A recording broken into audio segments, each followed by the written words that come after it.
प्रिय दर्शकों, आप सभी का स्वागत है हमारे इस चैनल पर। दर्शकों, वर्तमान की परिस्थितियां जिस तरह की चल रही हैं, उसमें एक मन में प्रश्न आता है कि आखिर ये स्थितियां सामान्य कब होंगी। रशिया का यूक्रेन पर हमला कब रुकेगा? यूक्रेन की स्थिति क्या होगी? अमेरिका का रोल क्या होगा? कहीं ये विश्व युद्ध की तरफ तो नहीं बढ़ रहा है? ऐसे बहुत सारे प्रश्न हर इंसान के दिलो दिमाग में इस समय पर चल रहे हैं और व्यक्ति इन प्रश्नों का उत्तर भी चाहता है। दर्शकों, जब भी ब्रह्मांड के अंदर कोई ग्रहों की विचित्र परिस्थिति बनती है, उसका परिणाम हमें इस धरती पर देखने को अवश्य मिलता है। ऐसे में जैसे ही ये कालसर्प योग बना, इसके संदर्भ में मैंने आपको एक वीडियो बहुत पहले ही दिया था और ये कहा था कि ये हमारे लिए बहुत ही असामान्य परिस्थितियां पैदा करेगा। ये सिर्फ हिंदुस्तान में ही नहीं बल्कि पूरे विश्व में इस तरह की परिस्थितियों को जन्म जरूर देगा, जहां हमें अपनी परिस्थितियों को संभालने के लिए थोड़ी मेहनत ज्यादा करनी पड़ेगी। ये बात निश्चित है। लेकिन वर्तमान के अंदर हम इसका बहुत लंबा समय देख चुके हैं और अभी भी 24 अप्रैल तक ये परिस्थितियां अभी बनी रहेंगी। ऐसे में 24 अप्रैल तक की परिस्थितियां कब बन रही हैं, कब सुधर रही हैं, कब ये थोड़ा सा विकराल रूप लेंगी, इसके संदर्भ में आज आपको मैं इस वीडियो में जरूर बता रहा हूं। वर्तमान में जो परिस्थिति चल रही है, ये 8 मार्च से पहले सामान्य नहीं होंगी। यानी जब 8 मार्च को चंद्रमा राहु केतु की परिधि से बाहर निकल करके काल सर्प योग को खंडित करेगा, तभी यहां पर आपको 15 दिन के लिए थोड़ी शिथिलता आती हुई नजर जरूर आएगी।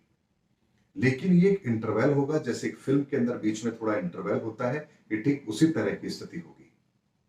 चूंकि यहां पर 8 मार्च को जैसे ही चंद्रमा राहु को क्रॉस करके बाहर निकलेगा वृषभ राशि के अंदर, काल सर्प योग खंडित होगा और स्थितियों में कुछ सुधार देखने को अवश्य मिलेगा। लेकिन 22 मार्च को पुनः ये केतु को क्रॉस करके वृश्चिक राशि के अंदर केतु की डिग्री से जैसे ही आगे जाएगा, पुनः काल सर्प योग बनेगा और यहां से फिर कोई नई समस्या हमारे सामने आएगी और वो हमें 15-20 दिन परेशान अवश्य करेगी। दर्शकों, जब जब ब्रह्मांड में काल सर्प योग बनेगा, तब तब असामान्य स्थितियां जरूर बनेगी, क्योंकि ग्रहों की ये परिस्थितियां असामान्य अवश्य होती हैं जब भी काल सर्प योग बनता है। इसे यदि मैं आपको बहुत साधारण शब्दों में समझाऊं, तो आप ऐसे समझिए कि जब सारे ग्रहों की एनर्जी किसी एक परिधि में कैद हो जाए, तो उसके प्रभाव हमें फिर वैसे देखने को नहीं मिलते जैसे हम चाहते हैं। जैसे एक आपको उदाहरण से समझाता हूं। मान लीजिए एक पौधा है। अब यदि उसमें केवल आप पानी ही डाले जाएंगे, तो क्या वो पौधा बड़ा होगा, ढंग से पनपेगा? नहीं। यदि मान लीजिए आप उसमें पानी न डाल के केवल खाद डालते रहें, तो क्या पौधे की ग्रोथ होगी? नहीं होगी। यानी आपको हर चीज एक सीमित मात्रा में और समय के अनुसार चाहिए, अगर किसी भी चीज की हम ग्रोथ चाहते हैं तो। ठीक इसी तरह से इस ब्रह्मांड के अंदर भी हर ग्रह की एनर्जी अपना काम करती है। लेकिन जब कुछ समय के लिए परिस्थिति बनती है कि ब्रह्मांड में सारी शक्तियां, सारी एनर्जी एक पर्टिकुलर केंद्र में केंद्रित हो जाती हैं, तो फिर कुछ विशेष प्रभाव हमें देखने को मिलते हैं और उसके कारण से बाकी सामान्य गतिविधियां अवश्य रुकती हैं। और इसीलिए कहा जाता है कि काल सर्प योग बनने पर व्यक्ति को अपने जीवन के अंदर सफलताएं नहीं मिल पाती हैं, या फिर यूं कह सकते हैं कि काल सर्प योग अगर शुभ स्थिति में बन रहा हो, तो फिर व्यक्ति को असामान्य सफलताएं भी अवश्य मिलती हैं। जैसे उदाहरण से फिर आपको समझाता हूं। आपने मनी प्लांट का पौधा देखा होगा।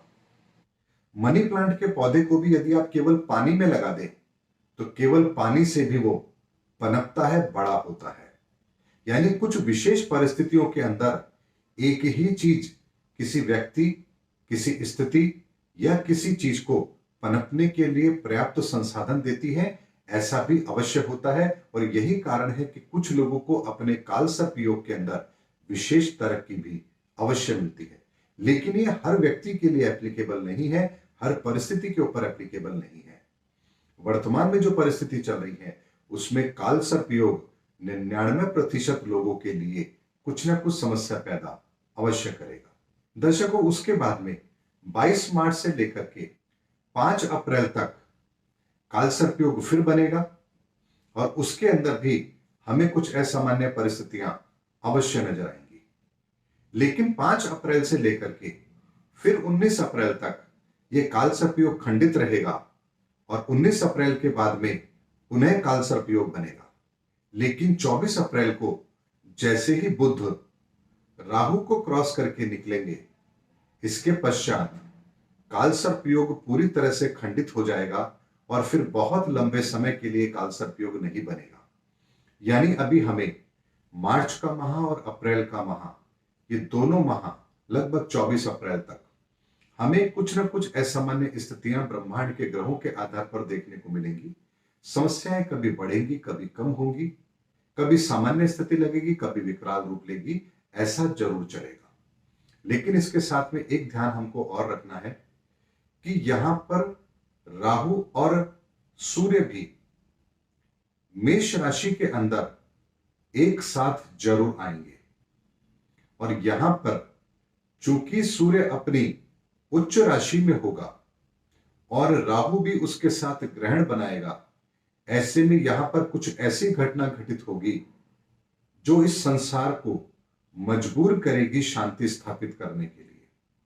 यानी कोई ऐसी घटना जिसका आकलन किया जाए और उसके दुष्परिणामों को जब देखा जाएगा तो लोग अपने कदम पीछे भी खींचेंगे, चाहे फिर वो डर के कारण से ही क्यों ना हो, लेकिन ऐसा जरूर आवश्यक होगा। अगर इसे मैं ये कहूं, क्या कोई घातक हथियार का इस्तेमाल हो सकता है, तो यहां पर मैं ये कहूंगा कि हां, ऐसी कोई गलती हो सकती है जब कोई देश किसी घातक हथियार का इस्तेमाल करे और उसके परिणाम स्वरूप उसको उनके परिणामों के अनुसार जो परिस्थितियां पैदा होंगी वो उसको विवश करेगी अपने कदम पीछे करने के लिए। लेकिन ये असामान्य परिस्थितियां अभी थोड़ा चलेंगी, बीच में रुकेंगी, फिर चलेंगी, ये अभी रुकने वाली नहीं है। और निस्संदेह ये परिस्थितियां आने वाले समय के अंदर विश्व युद्ध का कारण बनेंगी, ये अटल सत्य है। क्योंकि जो ग्रहों की परिस्थिति बन रही है वो विश्व युद्ध तो अवश्य करवाएगी, लेकिन उसमें अभी थोड़ा वक्त है। लेकिन विश्व के कदम धीरे धीरे उसी ओर बढ़ रहे हैं और ऐसे में एक प्रश्न हमारे मन में और आता है कि अगर ऐसा हुआ तो जो हमारे बच्चे विदेशों में पढ़ रहे हैं उनका क्या होगा। दर्शकों, जितने भी बड़े राष्ट्र हैं वहां पर किसी भी तरह की ऐसी असामान्य स्थिति नहीं होगी जहां हमें अपने बच्चों को लेकर के चिंता करनी हो। लेकिन जो छोटे राष्ट्र हैं, जैसे यूक्रेन हुआ या और भी बहुत सारे छोटे राष्ट्र हैं, जहां पर यदि हमारे बच्चे पढ़ रहे हैं तो वहां हमें चिंता अवश्य करनी चाहिए, क्योंकि छोटे राष्ट्रों के ऊपर ही सबसे बड़ा संकट इस समय पर मंडरा रहा है। क्योंकि बड़े राष्ट्र आपस में डायरेक्ट लड़ने से इस समय पर अवश्य बचेंगे, लेकिन छोटे राष्ट्रों को मोहरा बना करके वो अपनी राजनीति को जरूर करेंगे, अपने प्रभुत्व को स्थापित करने की कोशिश जरूर करेंगे। जैसे चाइना हांगकांग और ताइवान को इस्तेमाल करे, भारत अफगानिस्तान पाकिस्तान को इस्तेमाल करे, अमेरिका ईरान इराक को इस्तेमाल करे, रशिया यूक्रेन और उसके आसपास के राष्ट्र छोटे राष्ट्रों को इस्तेमाल करे। इस तरह की परिस्थितियां अभी बनेंगी और यही आगे जाकर के विश्व युद्ध का कारण भी अवश्य बनेगी। दर्शकों, इस वीडियो के अंदर मैंने आपको ग्रहों के आकलन के आधार पर सारी परिस्थितियों का आकलन करके आपको बताया है कि ये परिस्थितियां कैसे स्टार्ट हो रही हैं और कब कब जाकर के ये अपना विकराल रूप लेंगी और क्या परिस्थितियां बनेंगी। लेकिन इस बीच में शांति के प्रयास भी अवश्य होंगे, क्योंकि अभी ग्रहों की स्थिति एक तरफा नहीं है। उम्मीद करता हूं दर्शकों मेरा वीडियो आपको जरूर पसंद आया होगा। अगले वीडियो में आपसे फिर भेंट होगी, तब तक हमारे चैनल पर बने रहिए। जय हिंद, जय भारत।